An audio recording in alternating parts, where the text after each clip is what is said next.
Live. Welcome to Divine Honey Podcast. I'm your host, your friend, Tamika Johnson. This show is about human experiences. This includes thought provoking conversations, and most important, our Divine Honey podcast guests. They're always coming on to share stories about love, life, journey, and purpose. If you're watching live or on the replay and you feel inspired, show some love in the chat. Questions, comments, hype men, hype women are more than welcomed. This is your platform. I want to say happy Resurrection Day, happy Easter for those who celebrate, and happy Sunday to all of the Divine Honey podcast friends. Today, our Divine Honey podcast guest is Shay Woods. Shay Woods is a training professional and a future life coach with a passion for people and people development. As the world is constantly changing all around us each and every day, Shay has found many ways to adapt and thrive in various environments. So today, she's going to come on and discuss with us navigating change and transition. How are you? I am doing amazing. It is such an honor to be here and to have a conversation with you today, Tamika. Yes, I always love talking with you, Shay, and I'm glad you finally made it on.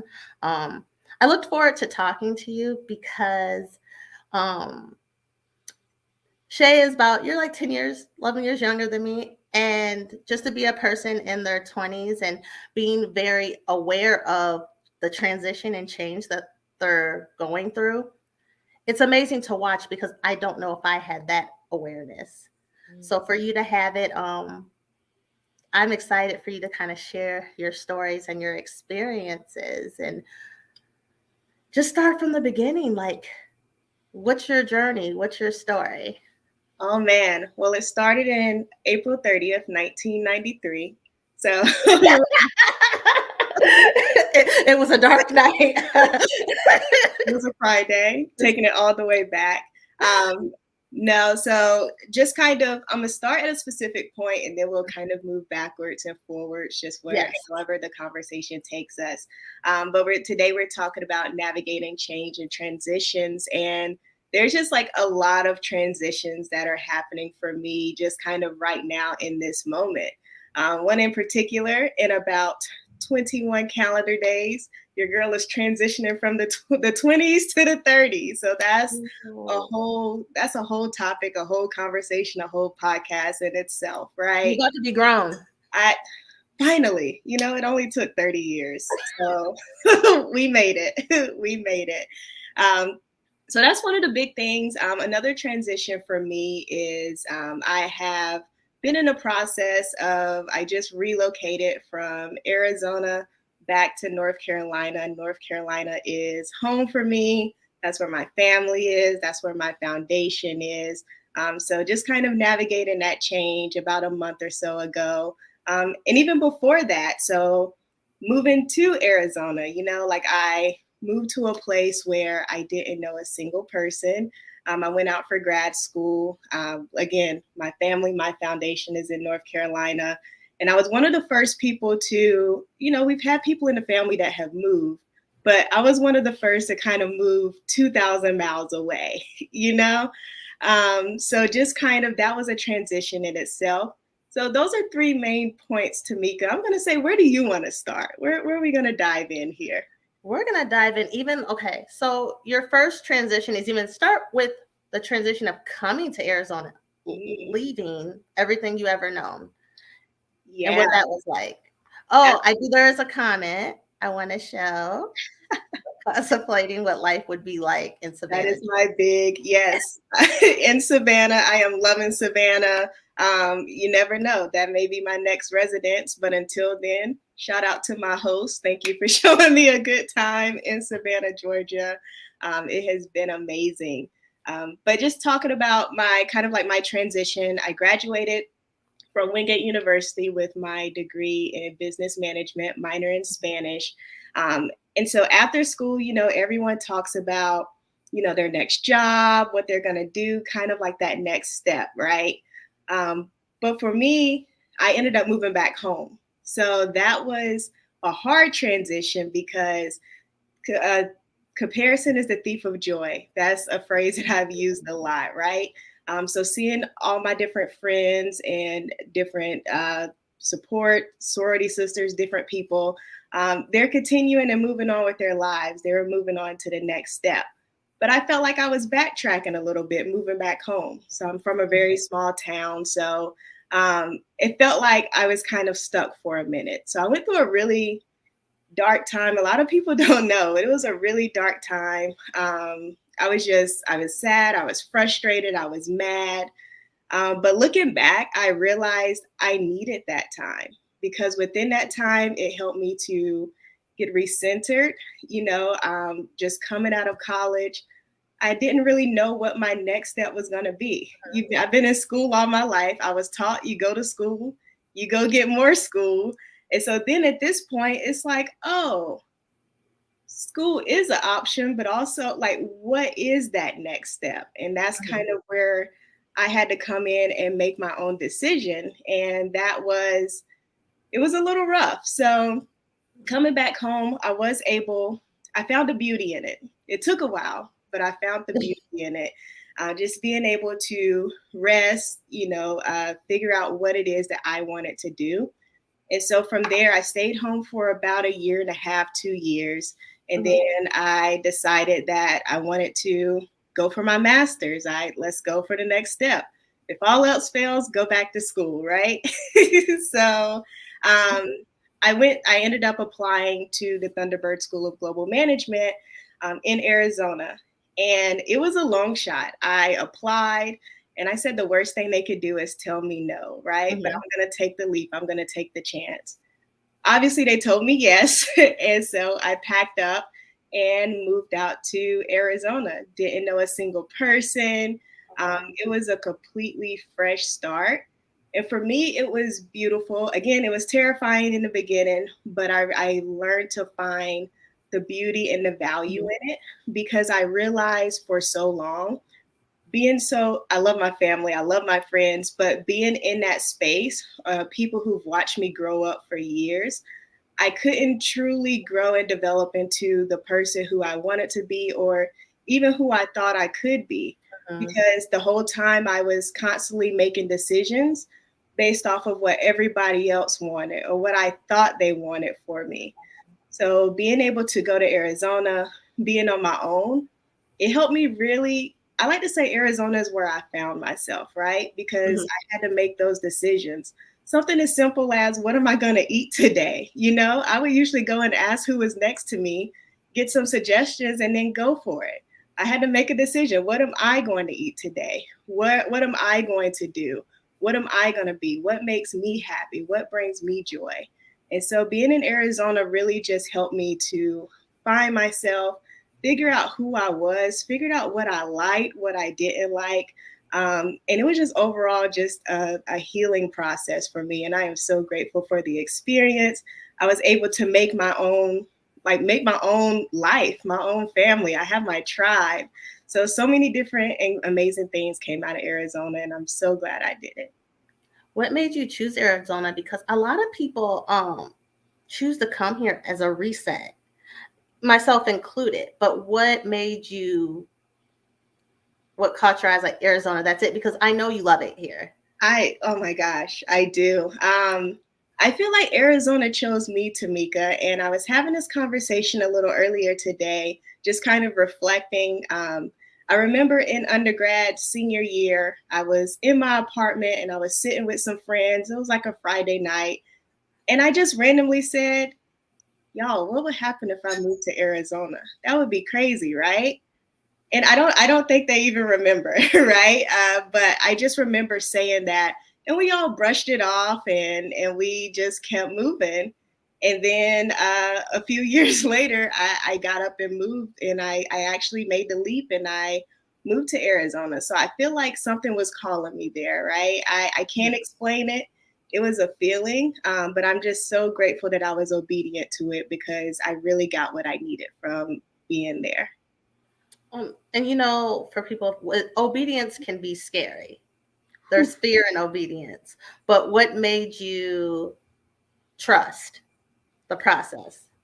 Ooh, honestly, I had nothing to lose at that point. I felt, not gonna say I was down, but it was just, what's the worst that could happen at this point? Like, if it goes wrong, one of the things that I'm so grateful for is my family and my support system, because without them, I wouldn't be able to make these leaps. But I knew that in the end, I can make this leap. I could take this chance, because if it doesn't work out, I always have the opportunity to make another choice. And if that choice is to move back, or if it's to do something else, at least I did it. At least I did it. At least I could say this was my experience.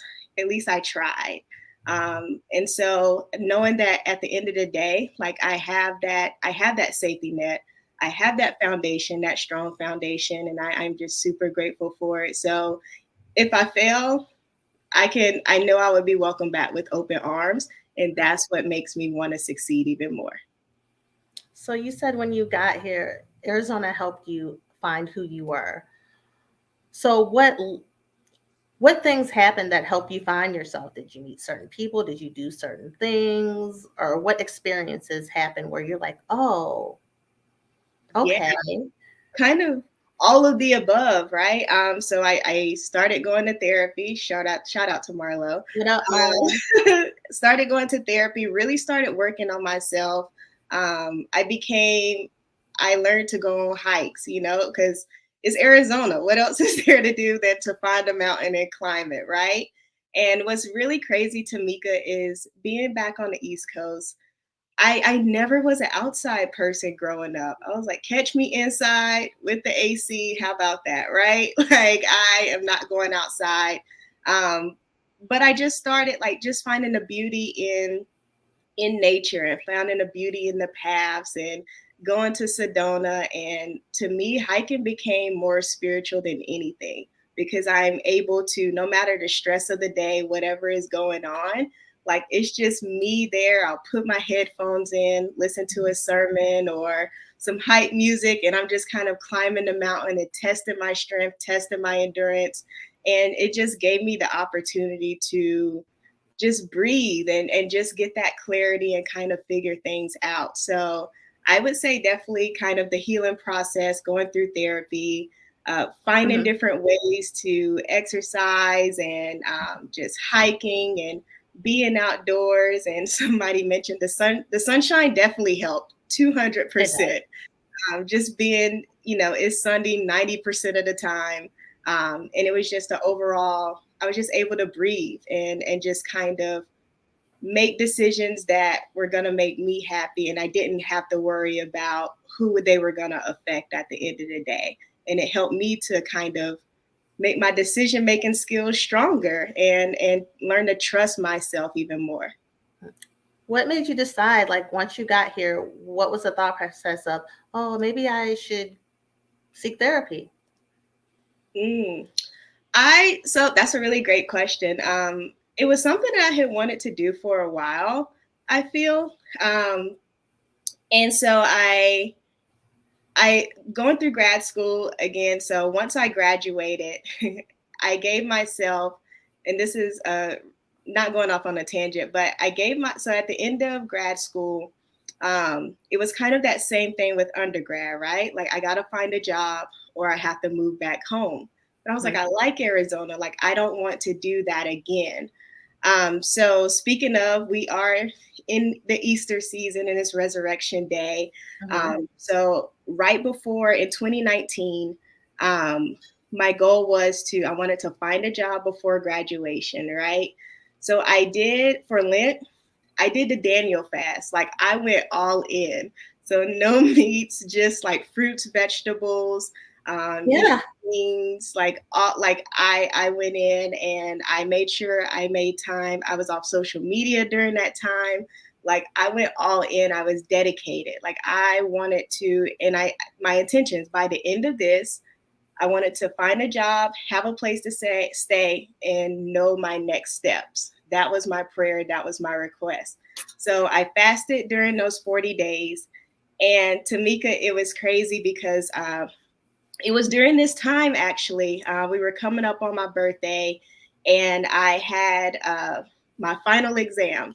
So I had been doing different interviews and everything, and not really getting the calls, and it was coming up on that time, but I was still believing, because I know that I have done the work. I was still trusting that everything was going to work out, right? So my very last final, I was taking my final, my last class of the semester. Graduation was about 2 weeks away. During that final, I got a call for a job interview. So my original plan was, I wanted to have a job and know my plans before graduation. I got the call on my birthday, submitting my final exam, that I had the job. I got the keys to my apartment the next week. And so when I walked across the stage 2 weeks later, I had that plan, I had that next step, and I knew what I was going to do. So just kind of another example of trusting and being obedient. And I forgot the original question, but I wanted to get that out there. Oh, yeah, what was it? I believe that you knew out of all this when you got here and got settled, oh, I'm going to seek therapy. Yes. And so from there, I had a job and everything. That was another transition, right? Mm-hmm. I've been in school all my life. So coming into the real world, we're talking working the 9 to 5, working a job, paying the bills, living, like really being that adult. Um, and it was kind of hard for me, because all I've known my entire life was school. And so I originally seek therapy then, just to kind of, I wanted an outside perspective. I wanted to kind of understand what, you have those thoughts like, am I going crazy? Like, am I really stressed out? Am I overthinking? Like, all these different thoughts were in my head. And so I just wanted some guidance to kind of help with that. And so that was one of the reasons why I originally started. And, I met a few different therapists before I came to my current one. And at the time, I didn't realize it, but I lost my mom in 2000 to breast cancer. So I was about 6 or 7 years old. And I realized that I never really grieved her. Like my family, they were all supportive. We all kind of went through it together. But I never really took the time to acknowledge she was gone, acknowledge that void. And so that was another reason why going to therapy, like I knew that in order to truly move to the next level, I was going to have to kind of acknowledge that hurt, acknowledge that pain, and then work to heal it. So that was kind of another reason to go into therapy and finding my current therapist and really digging in and doing that work. Yes. You think you're going for one thing, girl, it turns into, it's always something deeper. Yes. You're doing these transitions, but without your mom, when usually, you would have your mom with you, guiding you. I will say this, I know she would be very, very, she is very, very proud of you. Thank you. Thank you. So you're working on stuff, and so how's everything going in Arizona once you're in therapy and the things, really, what are like the key things you learned about yourself through that process?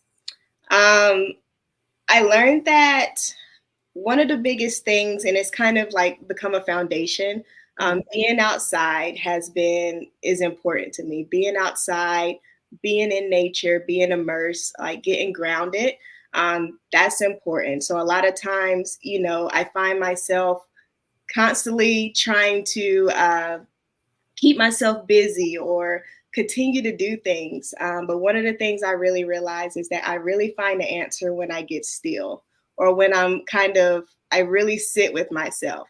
Because a lot of times I didn't realize this in the past, but I seek outside validation, and I kind of have that people pleasing tendency. And I was constantly looking outward for the answers, and I was never really getting what I needed. But when I took that moment and got still, or took that moment and went on a hike by myself, usually by the time I came or got back to the car, I had the answer and I knew what that next step was going to be.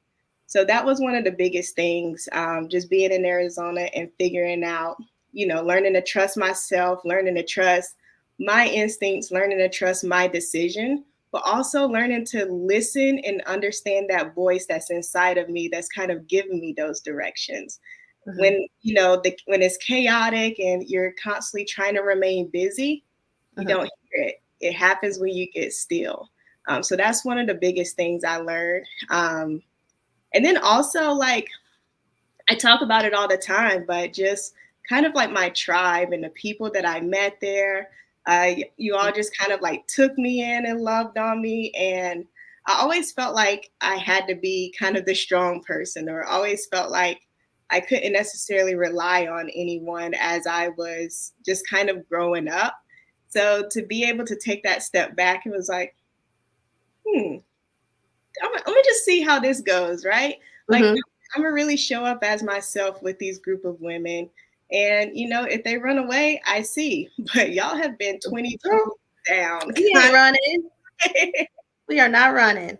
Y'all are not running. Y'all just open your arms and embrace me. And I could not have asked for a better group of people. Well, let's look at a couple of comments. So this was referring to your family's very proud of you. We all are, baby. Yes. Yes. Let's look at some more. So acknowledging that pain and knowing you needed to properly grieve is a huge self-awareness and accountability of fulfilling your soul. Not everyone realizes that. Yes, and I say this to you all the time, to like be in like younger and like to have that realization. Maybe a lot of people do it. I didn't have the language for it. Mm-hmm. And just for you to have the it's huge. It really Yeah. is. Oh, look. So you're getting love out here. Yes. So, Shout out to Nevaeh. That's my big sis, one of my big sisters. It's a whole community. It takes a village. it takes a village. Very proud, waiting to see what's next. Oh, hi, Dee. Oh, awesome. Let's see Yes. what's next. We're getting caught up. Like we said, okay, so Phil, we ain't going nowhere. I love We y'all for it. got And y'all can't get rid of me either. So that's just, everything happens for a reason. Oh, who else we got? Oh, thank you, Katrina. Oh, you guys are Hype me amazing. up. Hype me up. Yeah. So, what was the hardest part of like kind of the awareness part? Because when you are getting healed or going through your journey, it's it can be painful. It's painful, it's hard, and it's like, why? It's easier to live in chaos sometimes. You may think that, or it may feel that way in the moment. But just kind of knowing that doing the work, like that temporary fix, yes, it's easy to ignore all of this. It's easy to just keep going. But one thing I learned is that when God is trying to get your attention, He's going to do so by any means necessary. So I find myself a lot of times when I'm pushing or Mhm. constantly running or constantly trying to keep myself busy, um, trying not to get still because, sometimes healing is all good and dandy, but sometimes there's some answers we don't want to hear or we don't want to acknowledge the truth of. And so we find ourselves running, but you can run, but you can't hide from God. And He's going to find some One way, word. somehow, to get you still, to sit you down, whether that's coming down with a cold or something crazy to make your body rest and to make you get still. So I find myself when I find myself running, I really have to take a step back and what am I running for? What am I running for? What am I running from? And what is God trying to tell me at the end of the day? Because it's either do you want to be obedient or do you want him to sit you down? And sometimes if he sits you down, it probably was just easier if you just did what he asked the first And time. Tamika, exactly. I'm at the end of the day, I'm gonna have to acknowledge and honor this. So I can either take his route, which I'll probably get there a few days faster, or I continue to go my route and I'm gonna hit every other state except for the one that I need to. And it's probably Yes. gonna take a few years. But at the end of the day, we always get to where we need to go. Sometimes we take the scenic route, or sometimes we could take the smooth interstate, driving down the road 75, 80 miles per hour. Either way, we're going to get there if it's meant for us to be there.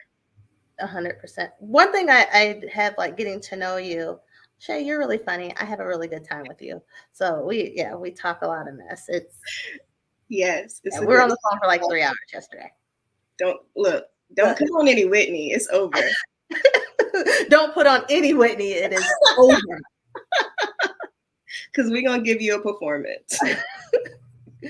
But something we have in common is we have different tribes. We have multiple support systems, like different friend groups, and just a lot of outpouring of love. I went to, some going away parties of our tribe, and then your other, your church family and your other friends at the Pemberton, which we was singing, me and one of your friends was singing some songs. I don't know. But how has that always been like that? Like, have you always had like multiple friend groups?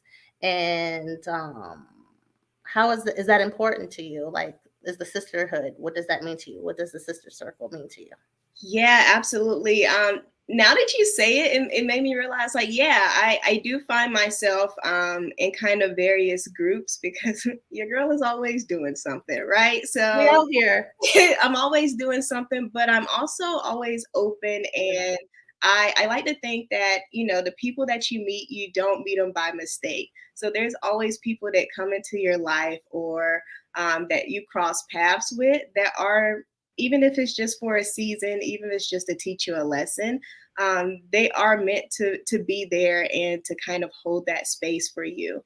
So yes, friendship is very important to me. Sisterhood, like my biological sisters, like I said, it takes a village to raise someone as amazing as me, right? So you have the different avenues. But yeah, so I had kind of like my school, my sorority sisters, my family.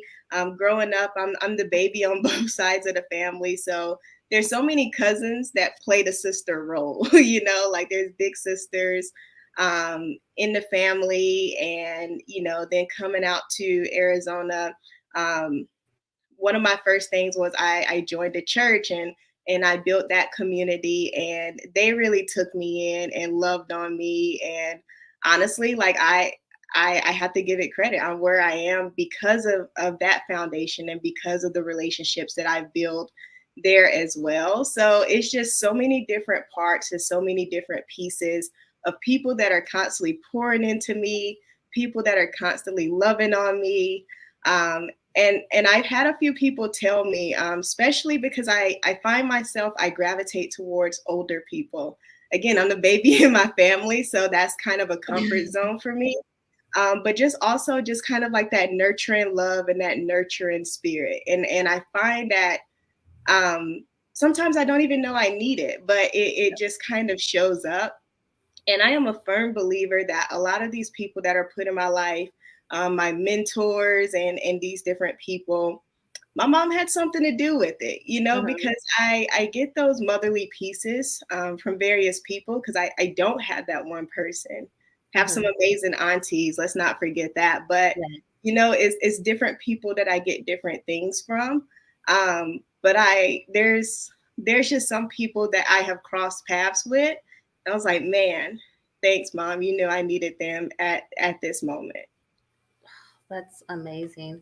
Yeah, you all of us in our tribe, you're the youngest. And sometimes I'll be like, what was I saying one time?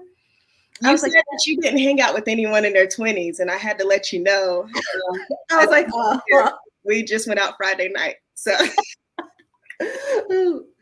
so all the things you gained here, and you're enjoying life, you're loving life, and then another transition happens.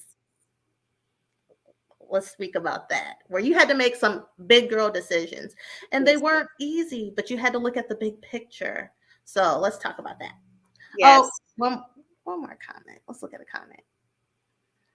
Oh, that's my big sis Tiff. Yes. I love you more. Yes, so the current transition that I like to call it. So in February, I made the transition as I started the show with moving from Arizona back to North Carolina. So this one was kind of, it was different, you know. Again, I just felt the calling, and something was telling me to kind of be closer to home. You know, there was a few things that happened. Everybody's fine, everybody's okay, but there were some sicknesses and some diagnoses that I just really wanted to. I knew I needed to be closer. There's It's kind of hard getting those phone calls, and you're 2,000 miles away, and there's nothing you can do. It's going to be at least a day or two before you can get home, or just before you can just kind of be in that space and be an asset. So moving home was kind of, and again, being the baby, there's a lot of family members, a lot of loved ones that are getting older. So it was time. It was just time to be home. It was just time to be closer. And it was scary. It was scary, Tamika. One of the biggest reasons why is because, we just talked about, all the things that have happened in Arizona, all the transitions that have happened there, me kind of growing up, me finding myself, me just kind of, I'm a different person. Like, I am a different person, and I have grown so much in Arizona. So now you're taking that healed and grown person, Ooh. and you're putting her back in an environment that she started from. And I didn't necessarily, by no means did I run away, but when I left, I was completely different than when I came back. So being the youngest one in the family, I find myself, I always want to make sure everybody around me is comfortable. Like I told you, I kind of have that people pleasing capability. So I found myself in the past, I would shrink to accommodate others, or I would shrink to make sure, other people felt comfortable or other people felt safe. And in turn, I wasn't being true to myself, or I wasn't honoring myself. I now know that's a bad thing. I now have the tools to navigate that. And so, me coming from Arizona back to North Carolina is me kind of standing in my womanhood, and standing into the woman that I am, and growing into that person. Um, and it's kind of like I have to reintroduce myself to some people, because they knew the old me, or they knew kind of like high school me or middle school me. And some people can try to keep you in that box. But just kind of making sure that, like, there's a lot more for you to learn. There's a lot more that we can learn and grow together.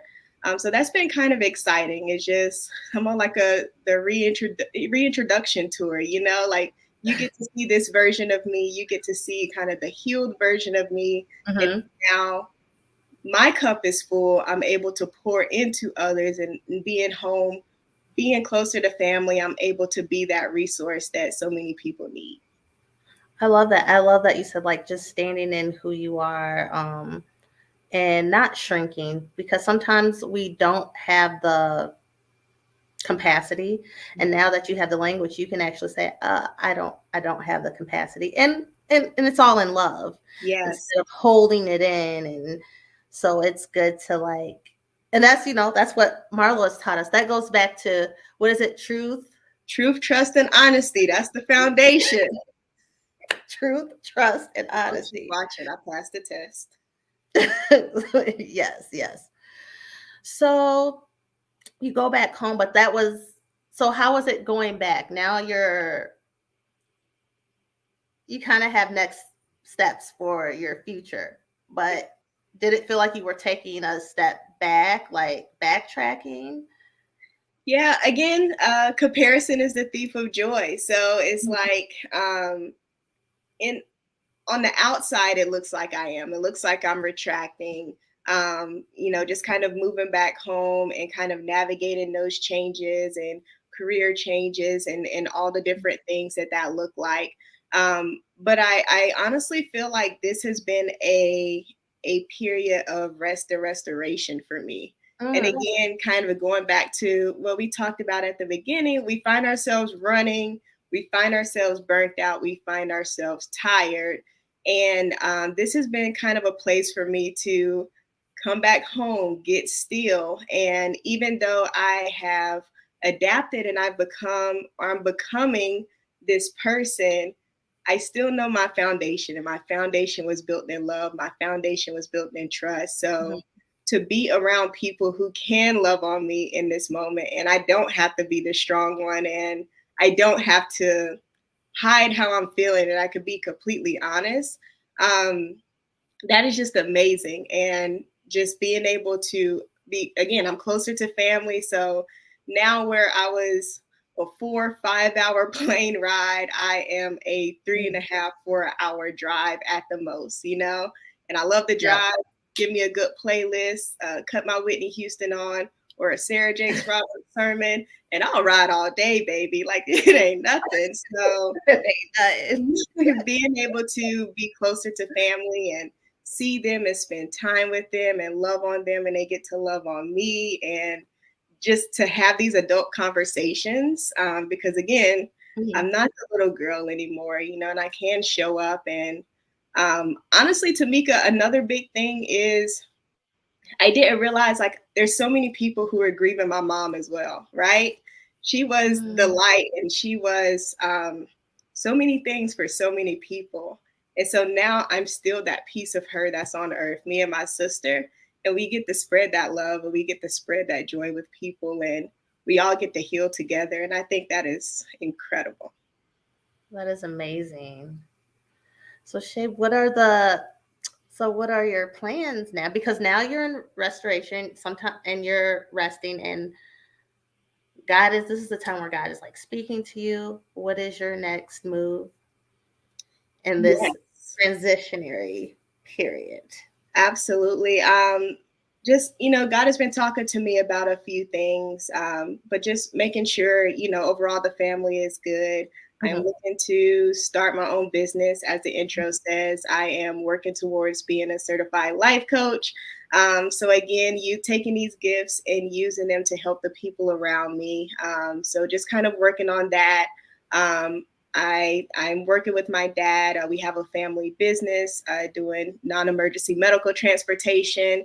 So just kind of making sure that that legacy lives on and continuing to push forward with that. And then I'm still doing kind of my trainings and my coachings.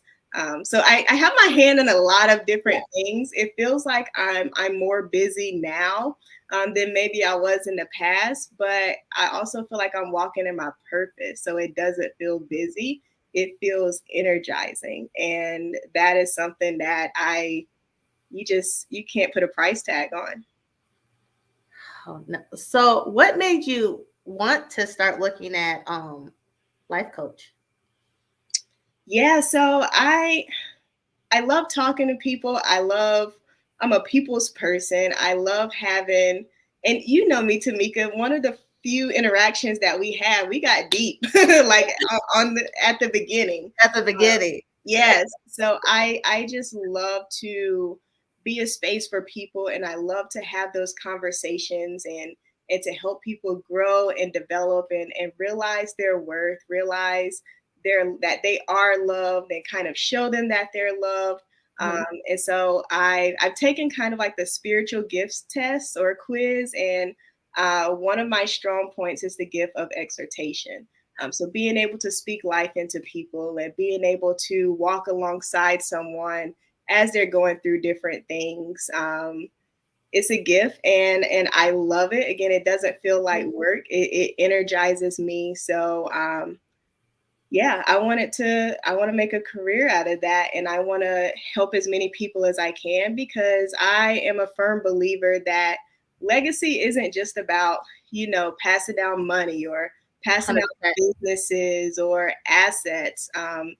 My legacy is I want to make an impact, Tamika. Like if I have a conversation with one person and it changes the trajectory of their day or even their life, and Mhm. they go and make an impact, and they go and they impact one more person, then that's legacy to me. Making an impact, making the world a better place, making the world a healing place and having people know they are loved, that means more to me than anything. Oh, yes. I like what you said about legacy, because we do think it's about money. We think generational wealth is just about money, but it's the healing. It's all the things. And I like that you took the gifts test. I'm going to put that in the chat later because I took it too.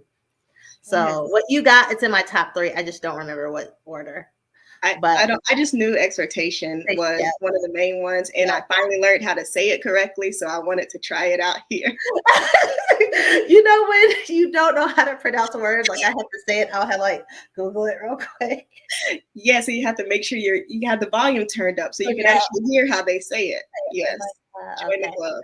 So yeah, I will put that in there too because it is. Did you take the one? It was like 85. It was like a lot of questions, but it was a lot. Yes. But good stuff. So yes. Well, I know you'll do great on your business. Oh, I actually took one of your workshops. Goal setting.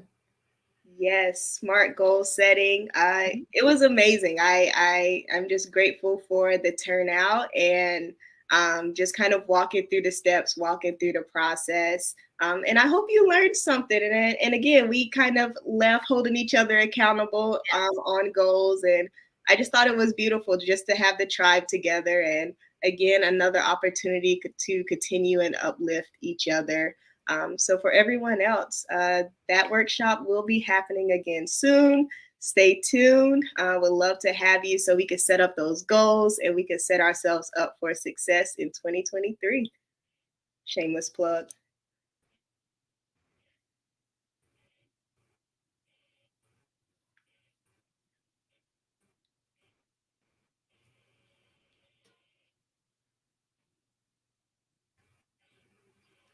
Uh-oh, did you freeze? Froze a little bit, but we good.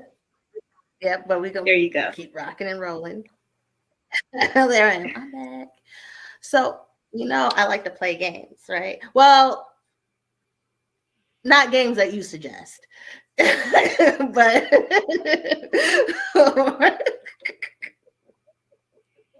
why they're so much fun? No, they're not.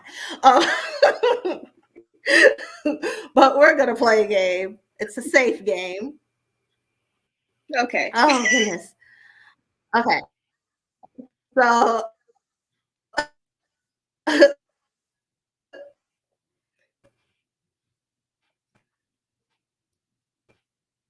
Uh-oh, you froze off again. top of your head. So no. Sorry, can you repeat it? You froze again. You're back. Yeah. Okay. Yep, we're about to play a game.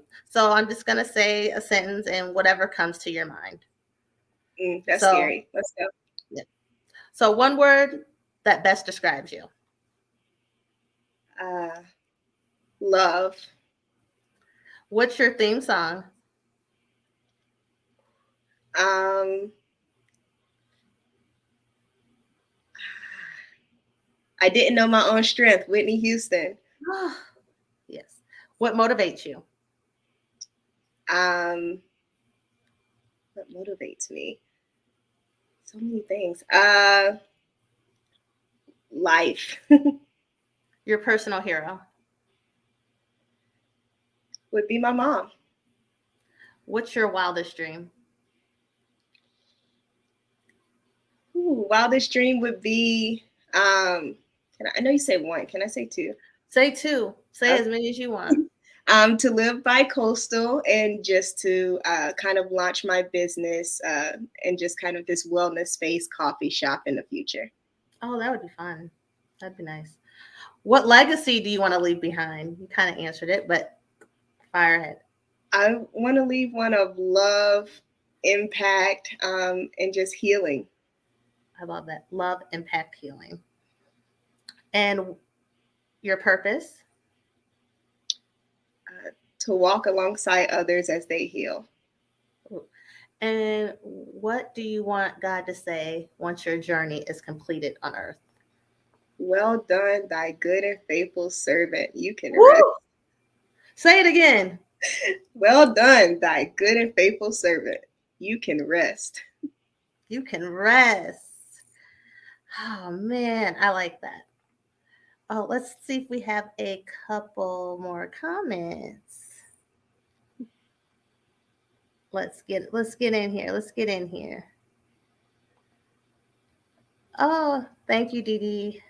Yes. Yay. Ah, thank you, Nevaeh. Am I saying that right, Nevaeh? Yes. It's a pretty name.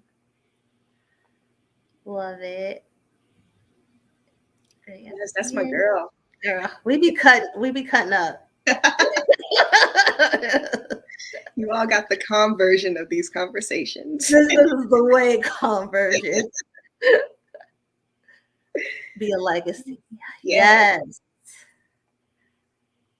Just a key at heart. Yes.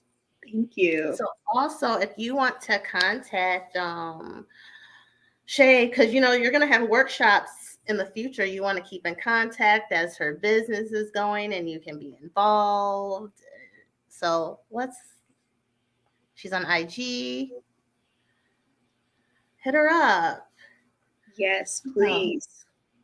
and then I want to thank the listeners. I'm glad you guys we had taking your Sunday. Um, Today we're probably a lot of us are gathering with family, eating. You probably went to church or just relaxed today. So I appreciate you guys coming on and listening to these stories. And also, if you have a story or know anyone, please contact me at bougiegirl.com,